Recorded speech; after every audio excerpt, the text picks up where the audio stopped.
भौतिक विज्ञान शिक्षण विषय में आज हम प्रकाश के स्रोत प्रकरण पर एक पाठ्य योजना तैयार करेंगे। दिनांक 19/6/2020, विषय विज्ञान, उपविषय भौतिक विज्ञान, प्रकरण है प्रकाश के स्रोत। कक्षा 7th क्लास का है, कालांश द्वितीय, और अवधि होगी इस पाठ्य योजना की 35 मिनट्स। तो सामान्य उद्देश्य यानी जनरल ऑब्जेक्टिव है इसके छात्रों में वैज्ञानिक तथ्यों का ज्ञान कराना तथा उनका व्यावहारिक उपयोग सिखाना।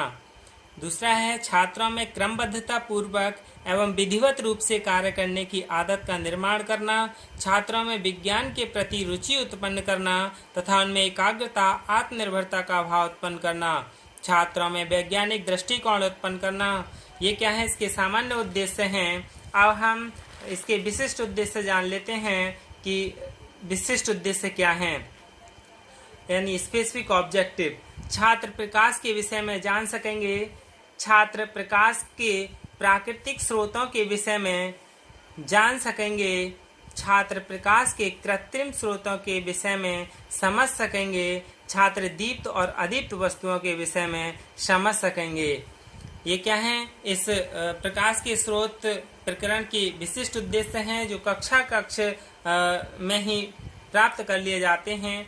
अब इसके पूर्व उद्देश्य हैं यानी प्रीवियस नॉलेज। छात्र प्रकाश के विषय में सामान्य जानकारी रखते हैं। शिक्षण सहायक सामग्री यानी टीचिंग एड्स हैं। सामान्य कक्षा के लिए उपयोगी शिक्षण सहायक सामग्री जैसे चार्ट, सूर्य का चित्र बना हुआ होगा, तो प्रत्यक्ष वस्तु यानी मोमबत्ती, और तीसरे शिक्षण बिंदु पर प्रत्यक्ष वस्तु यानी मोमबत्ती और पुस्तक, ये दोनों चीज होंगी। यानी इसमें 6 कॉलम हैं। तो पहले वाले में प्रस्तावना प्रश्न, पूर्व ज्ञान अनुमान, छात्राध्यापक क्रिया होगी। जब लाइट चली जाती है तो क्या होता है? छात्र कहेंगे कि जब लाइट चली जाती है तो अंधेरा हो जाता है, यानी पूरा ही प्रश्न बोलते हैं, पूरा ही उत्तर बोलते हैं छात्र। अंधेरे को दूर करने के लिए आप क्या करते हैं? अंधेरे को दूर करने के लिए हम टॉर्च, मोमबत्ती, लैंप आदि जलाते हैं। टॉर्च, मोमबत्ती, लैंप जलाने पर क्या होता है? टॉर्च, मोमबत्ती, लैंप जलाने पर प्रकाश होता है। प्रकाश के विषय में आप क्या जानते हैं? ये समस्यात्मक प्रश्न है, तो उत्तर क्या होगा इसका? अस्पष्ट उत्तर। यानी फिर इसके उद्देश्य कथन यानी नवीन ज्ञान प्रस्तुतिकरण। छात्राध्यापक कथन होगा, प्रकाश एक प्रकार की ऊर्जा है जो स्वयं तो दिखाई नहीं देती पर वस्तुओं को देखने में सहायता करती है।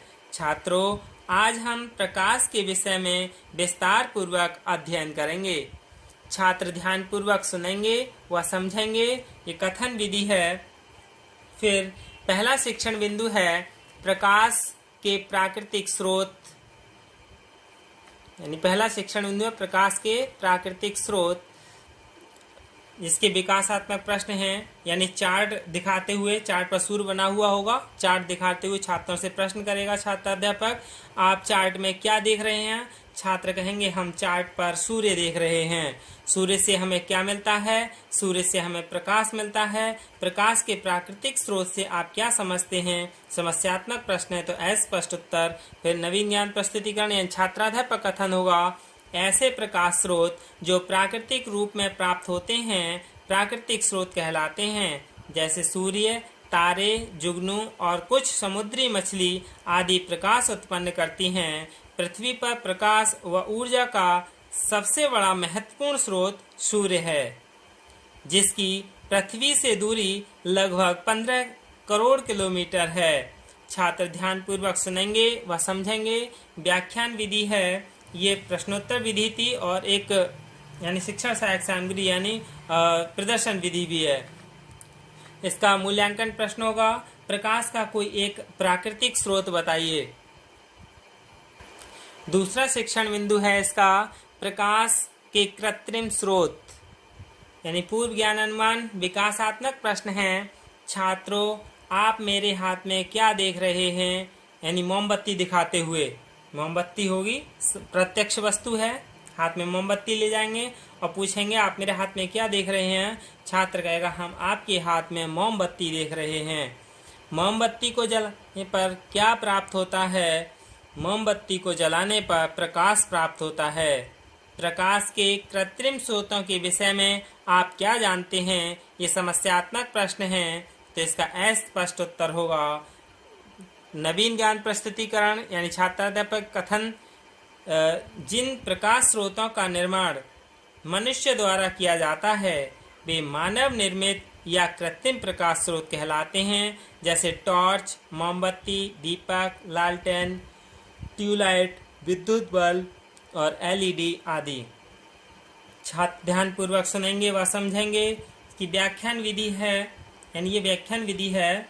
फिर इसका मूल्यांकन प्रश्न कर लेंगे कि प्रकाश का कोई एक कृत्रिम स्रोत का नाम बताइए, यानी प्रकाश का कोई कृत्रिम स्रोत का नाम बताइए। यदि छात्र ने अच्छे से पढ़ा है तो बता देगा कि प्रकाश का एक कृत्रिम स्रोत ट्यूबलाइट, दीपक, लालटेन, इन सब के लिए बता देगा। तीसरा शिक्षण बिंदु है दीप्त एवं अदीप्त वस्तुएं, यानी पूर्व ज्ञान अनुमान विकासात्मक प्रश्न, यानी बल्ब दिखाते हुए, प्रत्यक्ष वस्तु होगी बल्ब, इसे दिखाते हुए यह क्या है, बच्चे कहेंगे यह बल्ब है। बल्ब से आप क्या बल्ब से क्या उत्पन्न होता है? बल्ब से प्रकाश उत्पन्न होता है। दीप्त एवं अदीप्त वस्तुओं के विषय में आप क्या जानते हैं? यानी समस्यात्मक प्रश्न है, तो छात्र अस्पष्ट उत्तर, यानी कक्षा में अस्पष्ट होगा उत्तर। नवीन ज्ञान प्रस्तुतिकरण यानी छात्राध्यापक कथन होगा वे वस्तुएं जो प्रकाश उत्पन्न करती हैं दीप्त वस्तुएं कहलाती हैं, जैसे जलती मोमबत्ती, सूर्य, तारे, लैंप, विद्युत बल्ब, एलईडी आदि, तथा जो वस्तुएं प्रकाश उत्पन्न नहीं करती अदीप्त वस्तुएं कहलाती हैं, जैसे चंद्रमा, दर्पण, पुस्तक, कुर्सी आदि अदीप्त वस्तुएं हैं। छात्र ध्यानपूर्वक सुनेंगे व समझेंगे। व्याख्यान से प्रदर्शन विधि यानी बल्ब भी है, और इसका एक मूल्यांकन प्रश्न कर लिया जाएगा कि आप कोई एक दीप्त वस्तु का नाम बताइए। यानी इसे पढ़ा, यदि बच्चे ने अच्छे से पढ़ा है तो बता देगा कोई दीप्त वस्तु है, यानी जो प्रकाश उत्पन्न करती हैं, जैसे सूर्य, तारे, लैंप, मोमबत्ती में से। इसके बाद पुनरावृत्ति प्रश्न, यानी प्रकाश एक प्रकार की क्या है? बच्चा कहेगा प्रकाश एक प्रकार की ऊर्जा है। जो वस्तुएं प्रकाश से उत्पन्न होती हैं वे क्या कहलाती हैं? जो वस्तुएं प्रकाश से उत्पन्न होती हैं वो दीप्त वस्तुएं कहलाती हैं। किन्हीं दो अदीप्त वस्तुओं के नाम बताइए, जैसे चंद्रमा और प्रकाश, यानी जो स्वयं प्रकाश उत्पन्न न करते हों। फिर श्यामपट्ट कार्य नवीन ज्ञान स्थायीकरण, छात्राध्यापक श्यामपट्ट पर प्रकाश के प्राकृतिक स्रोत तथा कृत्रिम स्रोत तथा दीप्त एवं अदीप्त वस्तुओं के विषय में जानकारी अंकित करेगा। ये छात्र श्यामपट्ट कार्य उतारेंगे। निरीक्षण कार्य यानी लेखन कौशल, छात्राध्यापक श्यामपट्ट कार्य को छात्रों से अपनी उत्तर पुस्तिका में उत्तर का निर्देश देगा, यानी उत्तर पुस्तिका में उतारने का निर्देश देता है। छात्राध्यापक के निर्देशानुसार सभी छात्र का श्यामपट्ट कार्य अपनी अभ्यास पुस्तिका में नोट करेंगे। गृह कार्य यानी अभ्यास कार्य, प्रकाश के किसी एक स्रोत का सचित्र वर्णन बनाकर लाएं या सचित्र वर्णन करें। छात्र गृह कार्य उतारेंगे और घर से करके लाएंगे। और ये क्या है? श्यामपट्ट कार्य है। यही क्या है? प्रकाश के यानी प्रकाश का स्रोत है। धन्यवाद।